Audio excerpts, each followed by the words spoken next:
Howdy YouTube folks, Jolly Grim here. So Guido had an idea to take a replay from somebody who was looking for help and to do a replay analysis and then have other CCs take the same game and give our perspective.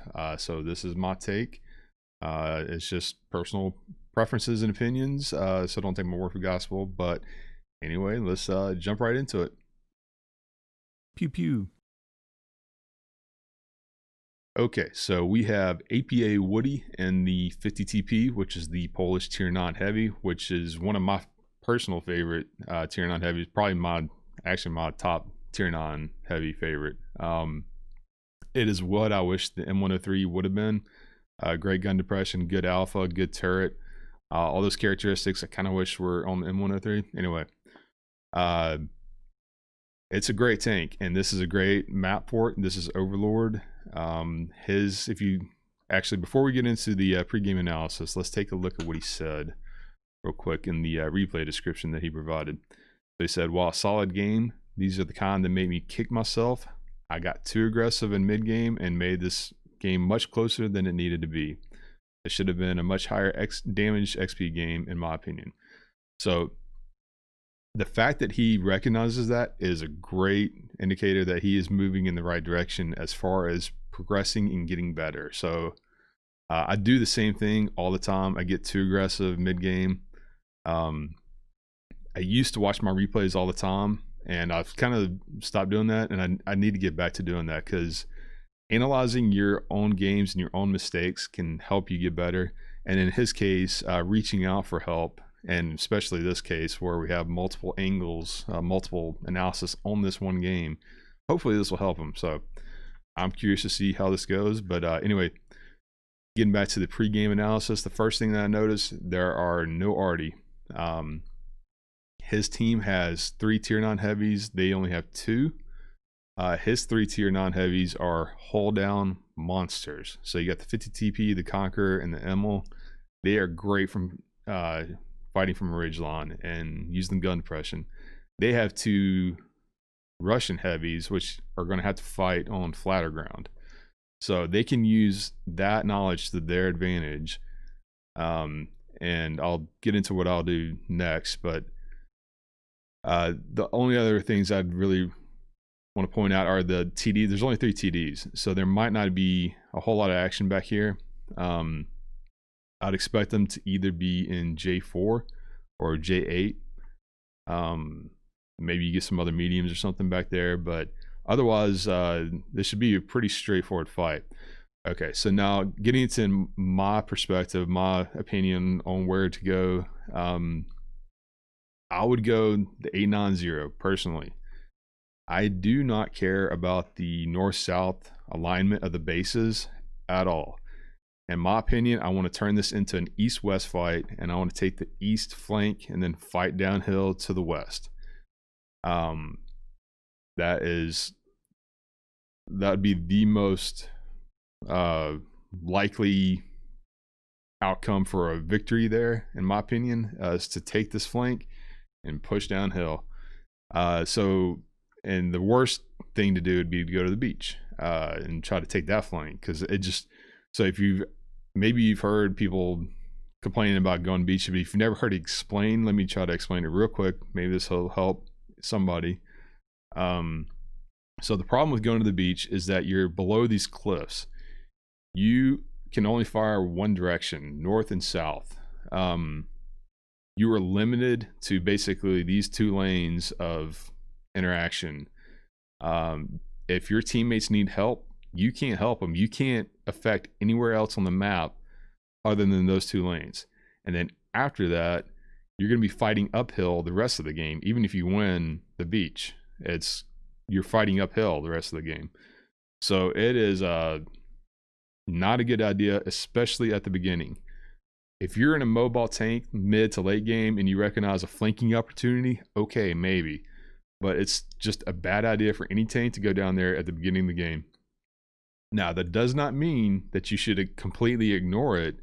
And like, just because you don't go down, don't forget to pay attention to what's going on down there. Because you want to be aware if you're about to get flanked or not. But if you do see you're about to get flanked, it's easily defended. That's another reason why it's a bad idea, because you can get along these cliffs, or there's plenty of places to defend from if somebody's coming from the beach. Anyway, let's get into it. Let's see what Woody does. I've seen plenty of great players go to the 4-5 lawn. I would do that, and if there's like 3 Artie, I would go there because there's already cover. But non-zero lawn, 8-9 lawn, that'd be my preference. If there were Artie, even if there are Artie, I'm still going 8-9 lawn if I'm in a pretty mobile tank. Just because if you can win the bull, don't just jump into the bull right from the beginning. Make sure you can win it. But if you can take the ridge line, you can spot the Artie from the bull area and take him out really early. So that's still my preference, even with Artie. But in a tank like this, I might go 4-5 lawn just because it's so slow. We'll see. Let's see what he does.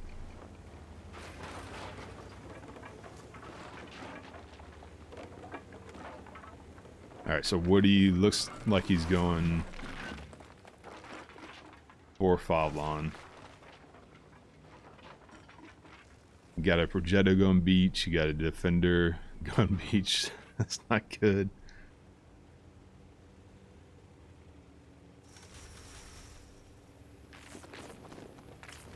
E28 just wants to drive right behind you. That kind of stuff drives me nuts.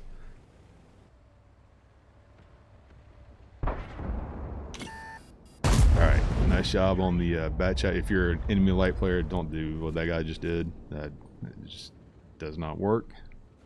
Bad idea. Good job making, punishing him.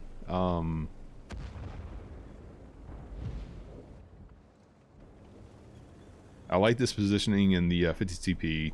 There's no Artie to worry about, and you can use this your gun depression here. So, all right, so I'm gonna pause here. Let's take a look. So you got your T95 went to the beach. So your T95 should have stuck around base. He would have been the best defender for the base. Conversely, he could have helped push the non-lawn if he wanted to, if like he wants to be super aggressive, which I do in my TDs. That'd have been another option. Third, probably not the best option, would be to kind of go where you are right now. That would have been another. Basically, anything else would have been better than going to the beach in a T95. It's just a terrible idea. So we'll keep an eye on that. That for me, that's a bad sign. And there's no surprise that the enemy is focusing on the 4-5 line. They had the Russian heavies, so they kind of needed to fight on the flat ground, and this is normal to see. I was expecting this, so I understand now probably why you had a good game, because you got a fight on your hands right now. So good news is, you think you have enough to take the 8-9 line, and that's the most important flank in my opinion. To be able to push around, turn this into an L shape. So if you guys can hold the DE line here, and then allow your teammates to push down the non-zero line and turn it into an L shape, that would be extremely beneficial and box them in, and that'd be an easy win. The beach is just, they can't help any part of this map. They can't. They got the T-44 and the Char to fight, and it's probably not going to go well. I don't know. They get the numbers, so maybe they'll win it. All right, good job on the bat chat.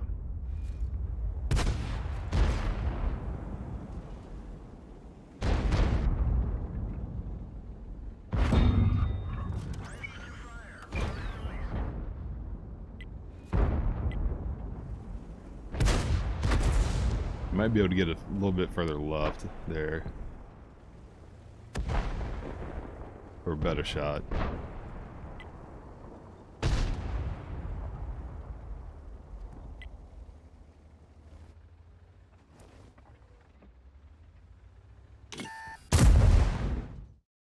Okay.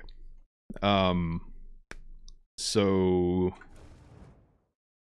you shot a little early there. Let's let me take a look at that real quick. It'll let me free, dude. There we go. All right.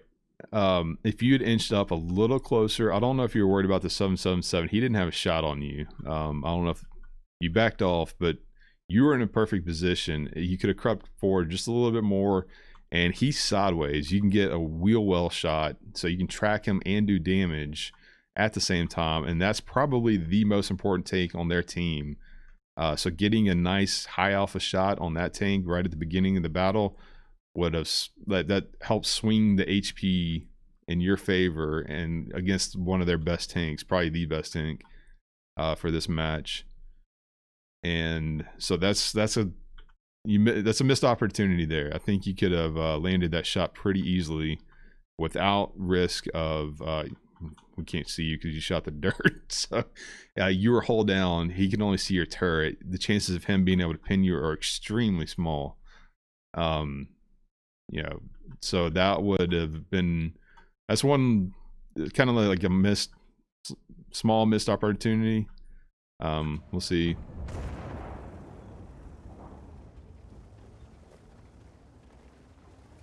Yeah, watch out for the 52. Yeah, don't push up. All right, luckily he didn't pin you. I don't know how you pin that. Orange is in your favor there, but I mean, take it. Good shot. You miss all the shots you don't take, so that was a good one in your favor. Okay, so no, yeah, all right. That was a mistake there. So unlike the first shot, that was a big mistake because you got to be aware that 777 was creeping up on you, and then the 7-5 had pushed forward. So unlike the first shot where you could have shot safely and should have crept forward to take that shot, you crept forward too much this time. And let's rewind that. I want to show you from his perspective. You exposed your lower plate to him and then your side of your turret to the 777. So let's watch it again. If you'd gone a little bit further left, that'd have been better, like positioning over here. Anyway, okay, let's pause it like right here, and let me get out of the camera. Oh, gravy.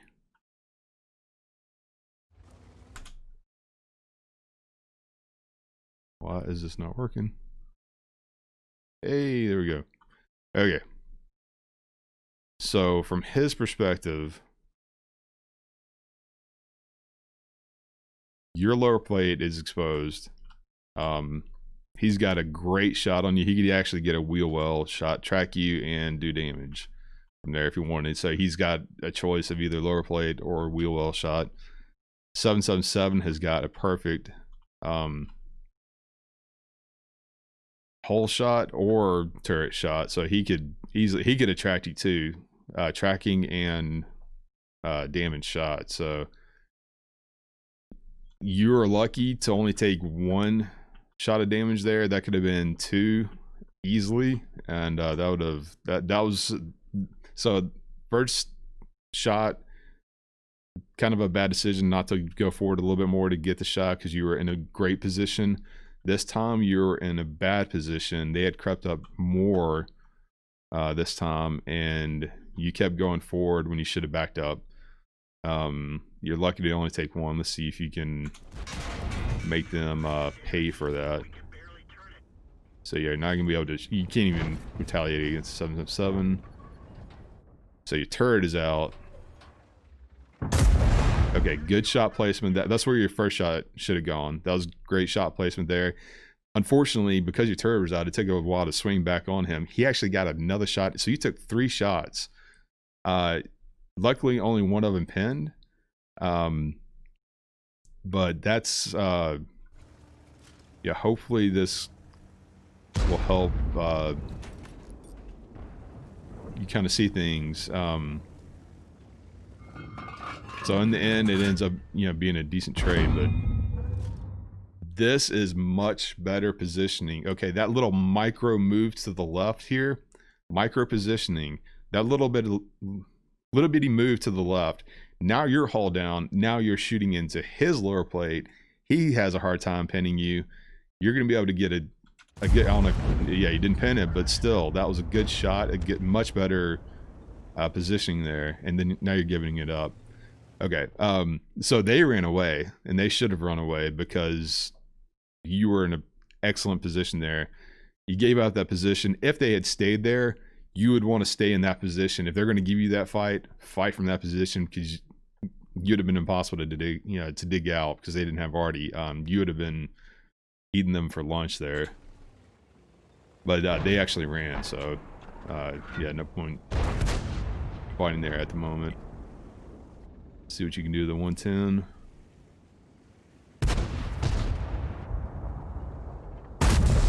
Nice shot again. Very good job realizing that you had gun depression if you moved backwards.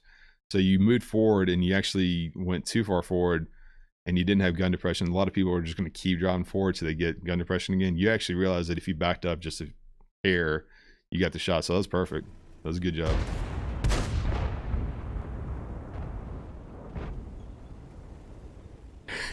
T-28 getting in your way. He's forcing you off to the left here. So yeah, you had to overexpose there. You're having to overexpose because of T-28. If you go a little bit more left, you think you're a little bit okay, but you're exposing yourself not only to the 110, but also if there's anything behind him, they might be able to get a shot on you right now. All right, perfect. You landed yours. So I don't even know if you fired. So all right, that worked pretty well. All right, again, you need to be super cognizant of there. You got a couple missing tanks here. The Conway and the Indian Panzer may or may not be back here, but you are sideways. You have given them a perfect opportunity to get a side shot into you. So let's say the Conway's like over here or something. Indian Panzer, you are you're right here. You don't have a marker over your own tank, but that's where you are. So you are that's an easy shot for them. So you got to be very careful going sideways like that, up that high. So maybe nothing's back there, so I think you're good, luckily. That could have been a high alpha shot there that you wouldn't want to take.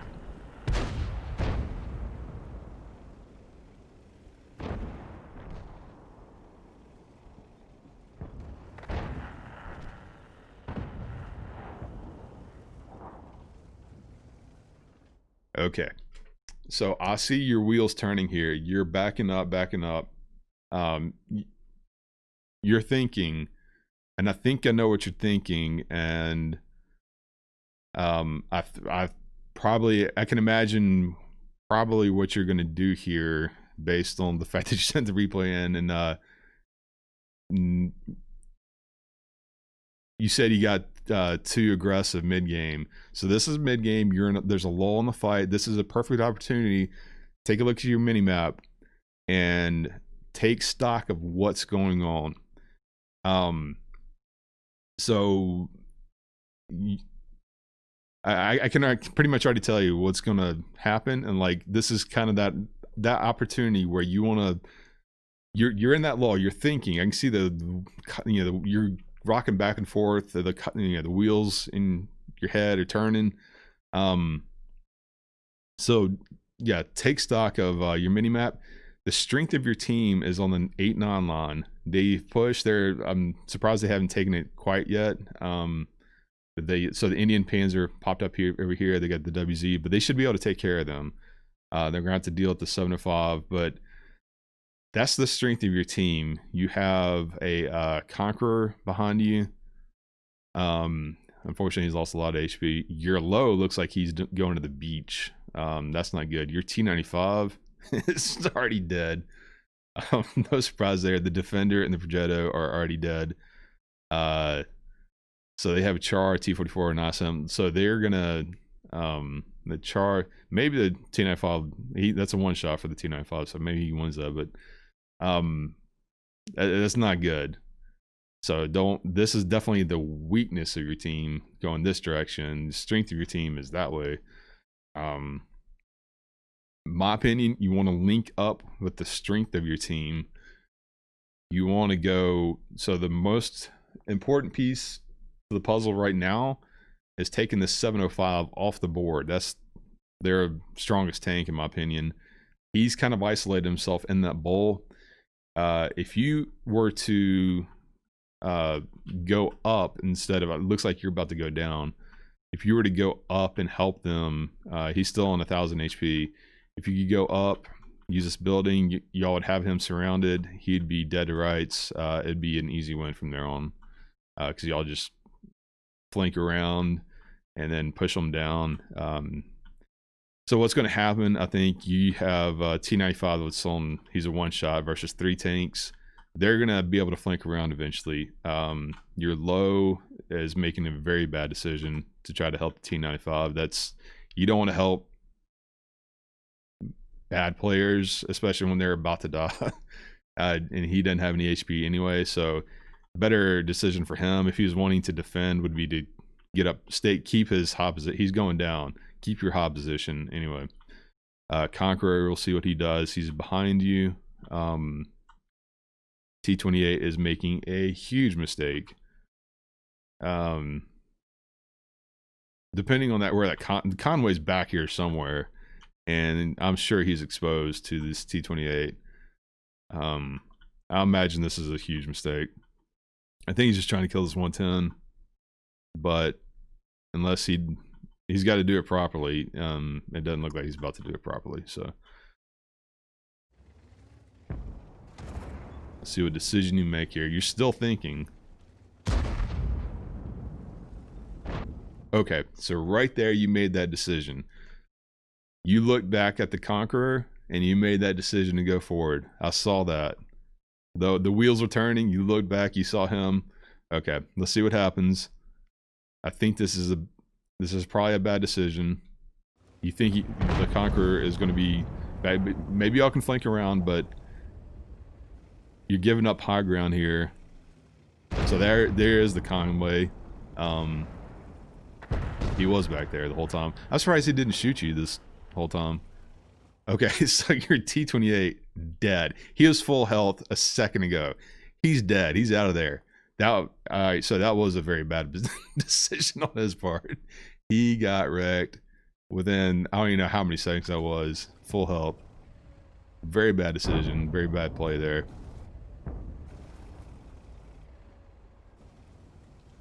Okay, mistake. So you've been unspotted for a while. You yeah, you're not lit. If you, that 110, he's I see what you're trying to do. If you just hang, because you're unlit, the chances of him backing down into your shot are pretty good. Especially if you're just patient. If you can be a little bit more patient, hang behind this rock here. That way you're safe from the Conway. You're safe right now because of the pillbox, I think you should be. But anyway, if you'd stay back here, chances are that 110 is just going to back right into your shot and you get that easy kill. You're pushing forward. Now you're going to be potentially, let's see, you stop now, you keep going. All right, so Conway wasn't ready. He didn't shoot you, but you've just exposed yourself. You probably just got lit. So the chances of you killing the 110 now are probably going to be low. Because if he sees you there, he's just going to go up. Do you see the Conway? Good. Okay, well that worked. Luckily, his shot landed like 50 meters short. You landed yours, so that was good. Unnecessary taking that risk, in my opinion. So the 110, he's gone up. Yeah, chances of killing him just went down significantly. 777 has superior position. He doesn't have gun depression. We'll see if he can find it or not. Okay, so you want to take the shot there a little bit early. All right. You saw the shot. You fired, and then right when you fired, he turned. Not a big deal. Maybe just a hair bit earlier. That's you understand. All right, watch your exactly. Watch your back. Conway, you're giving shots to Conway there. And that's 547 HP. That's, you definitely want to. All right, so this is the problem. That 7-5 is still alive. The strength of your team, they're working, they're pushing. Your T95 did die, so that Char is going to be coming around, flanking around pretty soon. I guess, yeah, the T45 died. The ISM, I don't know what he's doing. But they have the high ground on you now. You're kind of pinned a little bit from the Conway. You can still get out of this, but you need to act like right now, because that Char's coming up. You need to get to that Conqueror, and y'all have to work together. Y'all got to get like back to back, and hopefully that Scorpion can come in. Hopefully they can finish up the 7-5 and the Scorpion, and they can all come help you deal with the 110, 777, and the Char. And depending on what the ISM does, if he comes, it's going to take him much longer to come around. But you're getting flanked, you're getting surrounded, and right now you're isolated. Nobody can help you, really. If they decided to push on you, there's really, the Conqueror is your closest ally. Y'all got to work together. But right now you're separated. You can't even help each other. You can help him with the 777, maybe. Yeah, that's too late now. Oh, there's the 110. Okay, good. Got the 110 out. Yeah, see, the 777's pushing the Conqueror. Conqueror's dead now. Oh, the ISM came up. See, all right, you're in trouble because you're isolated. The Conqueror's dead. Nobody can help you. You got the 777 and the Char coming behind you now. Yeah, and you're dead. Okay. I see why you sent this game in. Hopefully this helps. This is what I was talking about earlier. Your team has now taken the A9, and they have it. It is now an east-west fight. It is not north-south, and this is what I'd like to see. I'd like to see you over there with them, but that's, your team has the numbers, they have the high ground, they got a massive advantage. So we'll play it out to see if that actually happens or not. But oh, your Emil's got plenty of HP left, so that's good. If he knows what he's doing. Late game Emil with the high ground, if he has any clue what he's doing, this is game over. T-54 is exposing himself unnecessarily. Good job by the Emil. Yeah, T-54 got himself killed.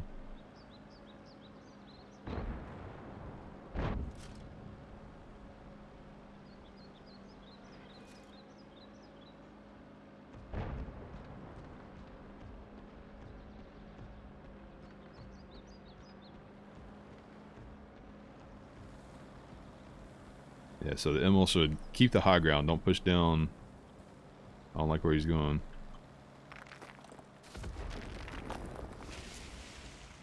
He can still use this right here. Yeah, that's good. All right. Okay, good. So he kept the high ground.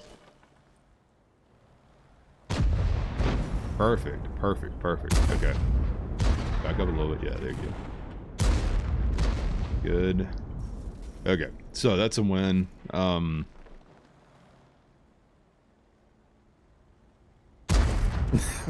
That's Mr. Ari. If you're the Scorpion, Paul's right here. Take a look, peek around the corner, see where that gun's pointing at. If it's pointing at you, there's no reason to risk that.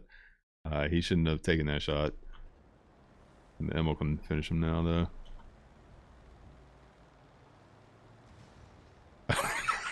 Oh god. Okay. He just lost all of his HP.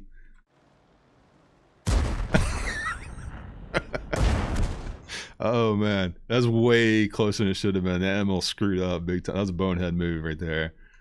He's trying to jump on him. He missed. Lost all his HP. It ended up being way closer than it should have been. Let's say that Lanson was a little bit later, and let's say he's a one shot or something. That 777 could have won this game. I mean, even if that Lansing wasn't a one shot, that's 777 strong enough to deal with these guys. If he just had a little bit more time, really. And that Leopard capping, that's a mistake. So I understand putting cap pressure on, but the 777 is, he was close by. These guys were close. If they win these engagements, it's going to be very easy for them to spot and decap if they need to. So it's, in my opinion, it's a mistake on this guy's part. There's a lot of bonehead moves in this game by your teammates. Your play was actually excellent in areas. It's really that one decision. You had like a few little micro mistakes, and then I want to say that one fatal flaw was that decision where your wheels are turning, and I think you misread. I think that when you looked back and you got saw the Conqueror behind you, it gave you that false confidence to make that decision to go down. And he actually didn't even come with you, so he went up, and you got yourself isolated. The flank didn't work as you were hoping it would. You didn't even get the 110 shot. The Conway popped up over there. I see why you sent the replay in. I'm curious to see what the other CC say. I want to see if what else they would suggest. Maybe they tell you to go beach. I don't know. I doubt it. But yeah, so that, I think that was it. In my opinion, my preference, my opinion, I would be going up, linking up with the strength of your team, making sure to turn this into an east-west fight. You know, taking out the 705 a little bit earlier, potentially, and really securing the victory by keeping the high ground and then fighting downhill. You don't have a bunch of Army Rangers parachuting behind you here, so use this terrain advantage and fight downhill. So, in my opinion, anyway, really good game. We can take a look at these post-game stats. So yeah, you finished top on damage. You had a good fight. You had plenty to shoot at for sure. Second class, nice. Yeah. So yeah, overall, I mean, it's a good game, but you're right, it can be better. That's a great game. I'm glad Guido sent this in. This is a fun one to analyze. But anyway, thanks for Guido. Thanks for you for sending it in. Thanks Guido for sharing it and letting us do these analysis. Hopefully they help. I'm interested to see how these all work. I'm going to link whoever else does one. I'll link them in the description below. Check out Guido. I'm sure y'all came from Guido. And I'll link all the channels. And I haven't done one of these in a long time. If you're interested, let me know. I can continue to do these. I just kind of wanted to experiment and see what I could do here, and I don't know. We'll see where this goes. But anyway, take care. Hope y'all have a good one.